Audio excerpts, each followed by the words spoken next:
विशेषज्ञों ने ये लड़ाई में योगदान दिया है।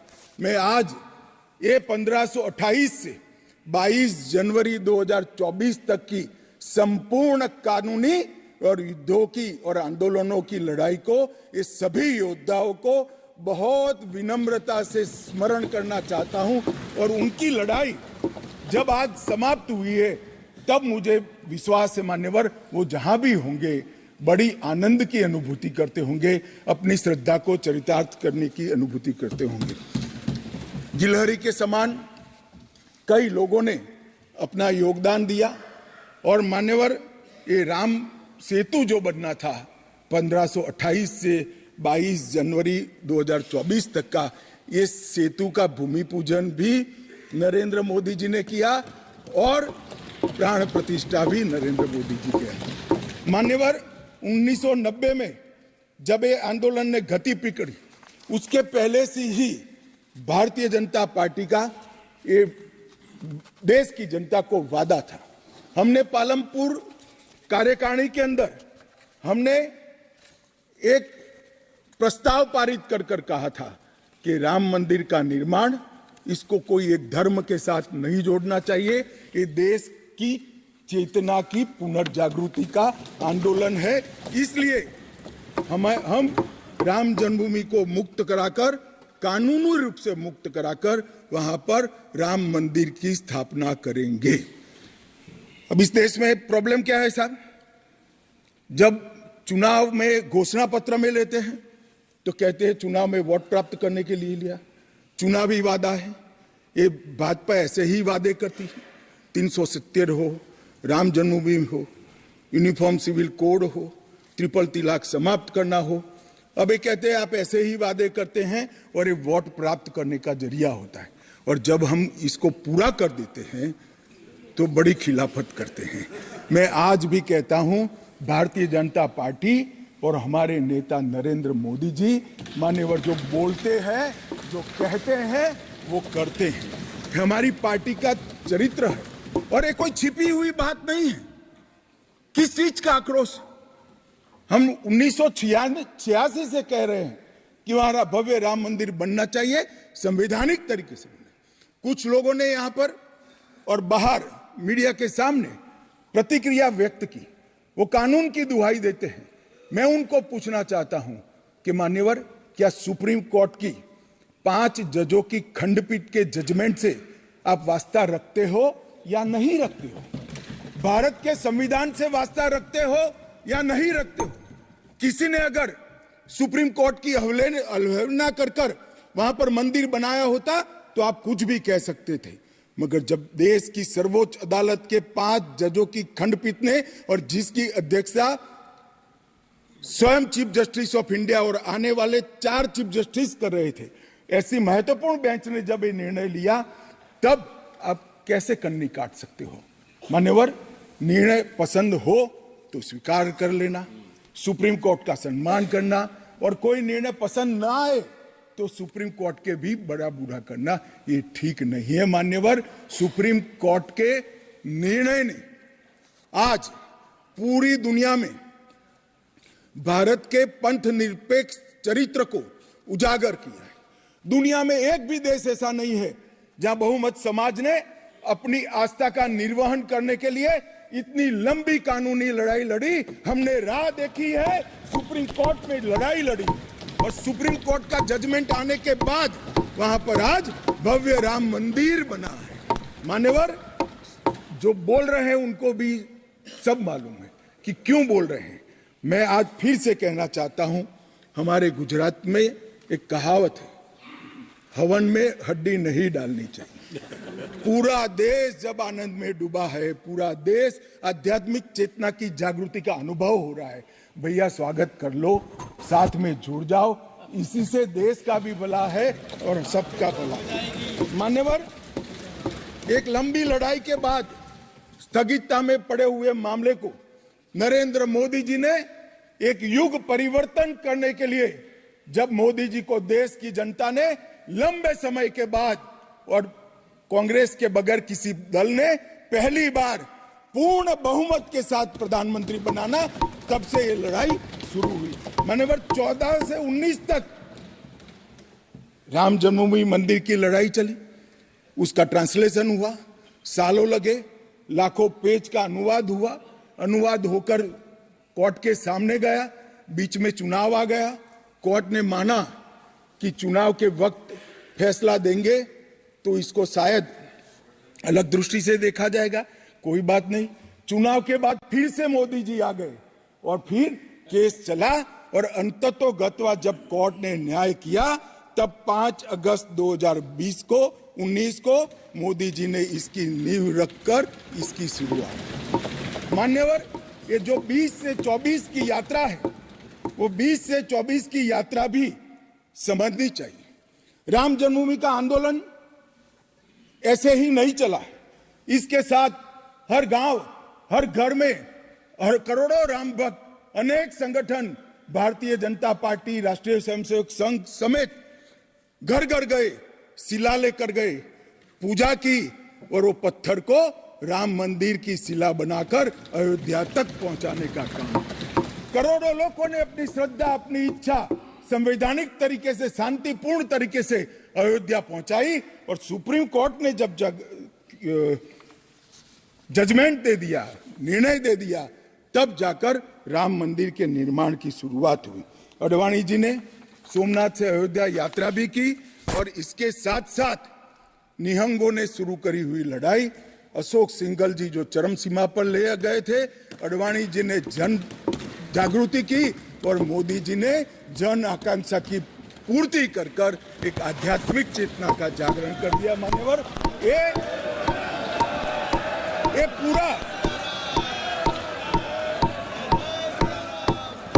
ये पूरा आंदोलन, मान्यवर, जब भी दुनिया का इतिहास लिखा जाएगा एक डेमोक्रेटिक वैल्यू के रूप में देखा जाएगा कि कोई एक देश अपने बहुमती समाज की धार्मिक विश्वास की पूर्ति के लिए इतने समय धैर्य रखकर सुप्रीम कोर्ट में गुहार लगाता रहे और सुप्रीम कोर्ट के जजमेंट आने के बाद सौहार्दपूर्ण वातावरण में इसकी पूर्ति हो। मान्यवर, ये बहुत बड़ी बात है और मैं मानता हूं मान्यवर कि ये मोदी जी के नेतृत्व के बगैर संभव नहीं था।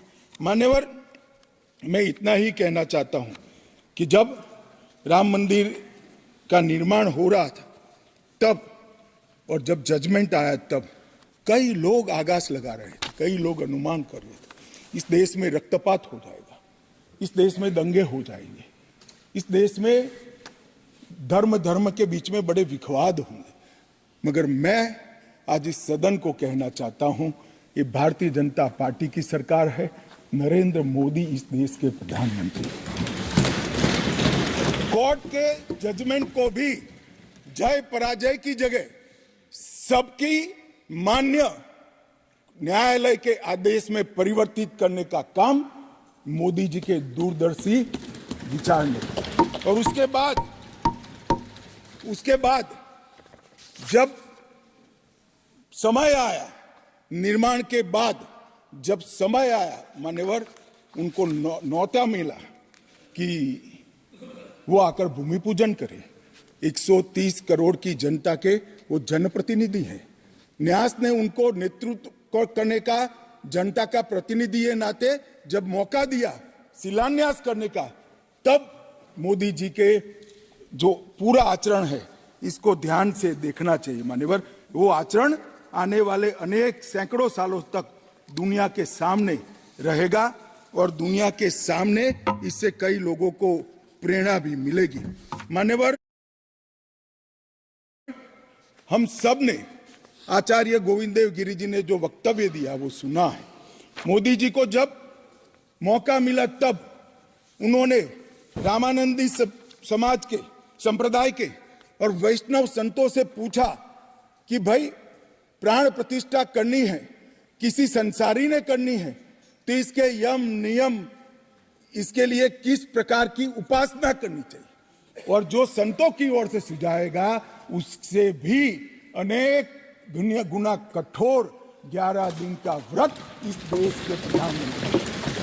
मान्यवर, 11 दिन तक सैया पर नहीं सोना, 11 दिन तक केवल नारियल पानी के साथ उपवास करना, 11 दिन तक पूरा समय राममय, राम भक्ति में रचे बसे रहना और पूरे जीवन की उस वक्त की हर सांस को राम के साथ जोड़कर राममय बनकर प्राण प्रतिष्ठा करना। मान्यवर, ये 11 दिन में मां सबरी, गिलेरी, वानर, भालू, जटायु, ये सब के साथ जुड़े हुए देश भर में जो राम के स्थान थे, वहां जाकर राम के काज के लिए गिलेरी जैसा भी योगदान देने वालों को श्रद्धा पूर्वक प्रणाम करने का काम प्रधानमंत्री। राम मंदिर का जब भूमि पूजन का समय आया, कोई पॉलिटिकल नारे नहीं लगाए, ना मोदी जी ने इसका नेतृत्व पॉलिटिकली किया, ना हमारी पार्टी ने किया।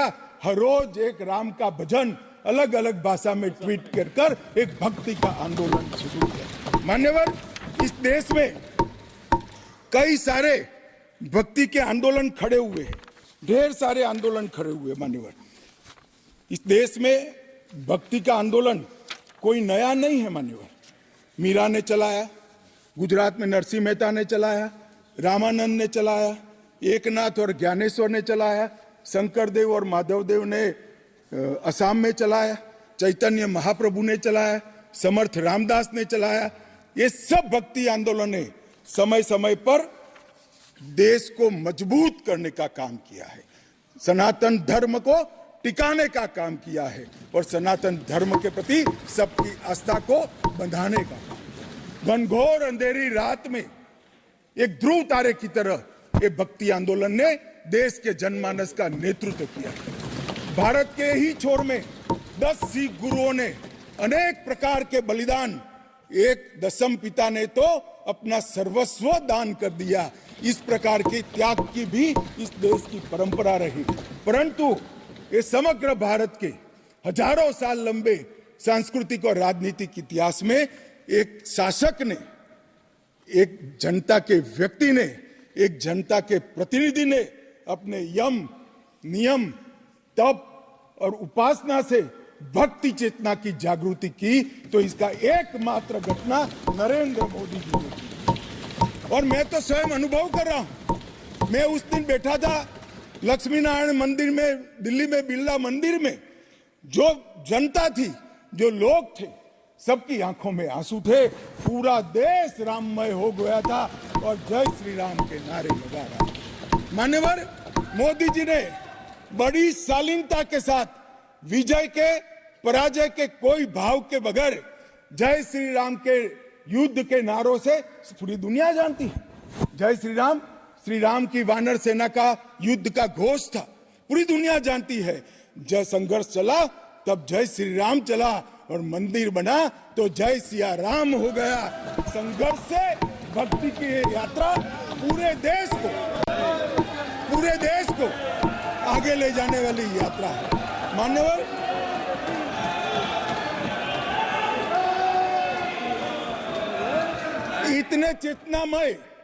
इतने चेतनामय वातावरण के अंदर भी विभाजन की बात करने वाले लोगों से मेरा करबद्ध निवेदन है, समय को पहचानो, एकता के संदेश को स्वीकारो और आगे देखकर चलना शुरू करो। भारत की और हम सब की भलाई है। मान्यवर, ये बहुत बड़ा संदेश मोदी जी ने दिया है और मैं फिर से एक बात कहना चाहता हूं, जिसने संन्यास्त नहीं लिया है, जो सन्यासी नहीं है, जो किसी पंथ संप्रदाय का उपदेशक नहीं है, ऐसा व्यक्ति और जो देश का शासक है, प्रधानमंत्री है, प्रधान सेवक है, ऐसा व्यक्ति आध्यात्मिक चेतना, भक्ति की चेतना खड़े हुए, ये दुनिया में ऐसी मिसाल शायद ही कहीं नहीं मिलेगी। मान्यवर, मैं ये जरूर कहना चाहता हूं, इस सदन में खड़े होकर गौरव के साथ कहना चाहता हूं कि मोदी जी मेरे नेता है, मेरे पार्टी के नेता है, मेरे पार्टी के प्रमुख नेता है। मान्यवर, मोदी जी ने एक ऐसा नेतृत्व दिया जिसने अनेक समय पर नेतृत्व के गुण क्या होते हैं इसका परिचय देने का काम किया। अच्छे समय में भी किस प्रकार से संयम रखना चाहिए इसका एक उदाहरण स्थापित करने का काम किया और हर समय पर निर्भयता के साथ, संवेदनशील, सजग और जन भावनाओं को समर्पित नेतृत्व कैसा होता है इसका उदाहरण दिया। इनके 10 साल के कालखंड के अंदर अनेक प्रकार के पड़ाव आए हैं। माननीय, ये भी राम जन्मभूमि के आंदोलन जैसे ही पड़ाव रहे हैं, क्योंकि जो गड्ढा ये खोद कर गए थे वो गड्ढे को भरकर उसमें महान भारत की इमारत बनाना ये राम मंदिर की यात्रा से कोई कम यात्रा नहीं है। मान्यवर, सबसे पहले मैं कहता हूं कि जो आर्थिक क्षेत्र के अंदर जो बदहाली करी थी, जो पॉलिसी पैरालिसिस वाली गवर्नमेंट थी, सैकड़ों पॉलिसियां बनकर आज 11वें नंबर से 5वें नंबर पर हमारे अर्थतंत्र को ले जाकर एक नीति के आधार पर चलने वाला राज्य, नीति के बनाने वाले नेता कैसा होता है उसका उदाहरण दिया। कोविड आया तो भयभीत हुए बगैर, सरकार की मशीनरी कम पड़ जाएगी, जब तक आंदोलन पूरा देश नहीं लड़ेगा इससे हम नहीं लड़ पाएंगे, वो जानते हुए एक मोर्चे पर वैक्सीन का इनोवेशन का काम चालू रहा, दूसरे मोर्चे पर हेल्थ इंफ्रास्ट्रक्चर का अपग्रेडेशन का काम चालू रहा, तीसरे मोर्चे पर हर गरीब के घर में अनाज पहुंचाने का काम चालू रहा, चौथे मोर्चे पर जो कोविड की दर्दियों की शुश्रूषा कर रहे थे उनका नेतृत्व करने का काम चालू रहा, और 5वें मौके पर जनता कर्फ्यू, दिया जलाना, थाली बजाना, हंसने वाले आज रोड पर घूमते हो गए, उनको मालूम नहीं है पूरी दुनिया मोदी जी के संवेदनशील और समग्रता से भरे हुए नेतृत्व को आज स्वीकार। मान्यवर, यही समय में कोविड का पड़कार भी आया, यही समय में 62 की तरह चीन ने अपना मुंह दिखाना शुरू किया, दृढ़ता के साथ नेतृत्व छाती सीना तान कर खड़ा रहा, हिंदुस्तान की 1 इंच जमीन नहीं दी। कई बार हुआ था इसी समय में पूंछ और पुलवामा में हमला हुआ, सर्जिकल स्ट्राइक और एयर स्ट्राइक कर कर नेतृत्व की वीरता का भी परिचय दिया और घर में घुसकर जवाब देने का काम किया। हजारों बच्चों जब परीक्षा के वक्त आत्महत्या करते थे, ट्रेस में आते थे, मनोरोग के शिकार बनने थे, एक पिता की तरह एक प्रजावात्सल नेतृत्व का परिचय देते हुए प्रजा परीक्षा पे चर्चा की भी बात। और जब मौका राम मंदिर का आया तब एक सन्यासी की तरह, एक भक्त की तरह गौरवपूर्ण तरीके से आध्यात्म को जागरूक करते हुए आध्यात्मिक चेतना का जागरण करने का काम भी नरेंद्र मोदी जी ने किया। मैं इसलिए कहता हूं कि बहुत लंबे समय से इस देश को ऐसे नेतृत्व की जरूरत थी। 70 साल तक, 68 साल तक देश ऐसे नेतृत्व में भटकता रहा, लटकता रहा। 130 करोड़ की जनता ने मोदी जी को चुनकर एक सर्वगुण संपन्न नेता को चुनकर देश की सभी चुनौतियों को समाप्त किया। मान्यवर, मैं आज आपके माध्यम से ये मैं कहना चाहता हूं, ये राम मंदिर का निर्माण, और राम मंदिर में रामलला की बाल प्रतिमा, मनोहरी दृश्य, आंख बंद कर देते तो सामने वो प्रतिमा दिखाई पड़ती। इतनी मनोहरी प्रतिमा बनाने का काम हुआ और उसकी प्राण प्रतिष्ठा भी हुई। मान्यवर, एक प्रकार से समग्र भारतीय संस्कृति को मोदी जी के माध्यम से एक अभिव्यक्ति का काम हुई। मान्यवर, राम का जीवन ही अपने आप में परिपूर्ण जीवन। बचपन में ही शिक्षा संस्थानों की रक्षा के लिए विश्वामित्र के वहां रावणों का वध किया, अहल्या को सम्मान दिया, मां सबरी को गले लगाकर इस देश के गिरिजन और पिछड़े लोगों को गले लगाने का काम किया, महिलाओं का सम्मान किया, और गिलहरी, गिद्ध, वानर, रींछ, वनवासी सबको जोड़कर सत्य पर सत्य की विजय का झंडा श्री राम ने फहराया। और मोदी जी ने जब ये अयोध्या बन रही है, ढेरों लोगों ने, मैं आज सबके बीच में कहने से मेरी अपने आप को रोक नहीं सकता, ढेरों लोगों के प्रस्ताव कि अयोध्या के इंटरनेशनल एयरपोर्ट को श्री राम का नाम दिया जाए। बड़ा लोक लुभावन प्रस्ताव, परंतु मोदी जी ने महर्षि वाल्मीकि का नाम देना। सारे मौकों पर दशरथ का सीता माता का चौराहे पर नाम देने का प्रस्ताव आया था। मोदी जी ने कहीं जटायु को रखा, कहीं गिलहरी को रखा, कहीं हनुमान को रखा। मान्यवर समग्र समाज साथ में लेने का काम किया। मान्यवर ये जो मंदिर बना है उसके निर्माण में भी पूरे समाज को साथ में रखने का काम किया गया है। मान्यवर मैं आपको जरूर बताना चाहता हूं कि इसमें देश के हर हिस्से को स्थान देने का काम मंदिर के निर्माताओं ने किया है। एक भी प्रदेश ऐसा नहीं है जहां से कुछ नहीं आया है।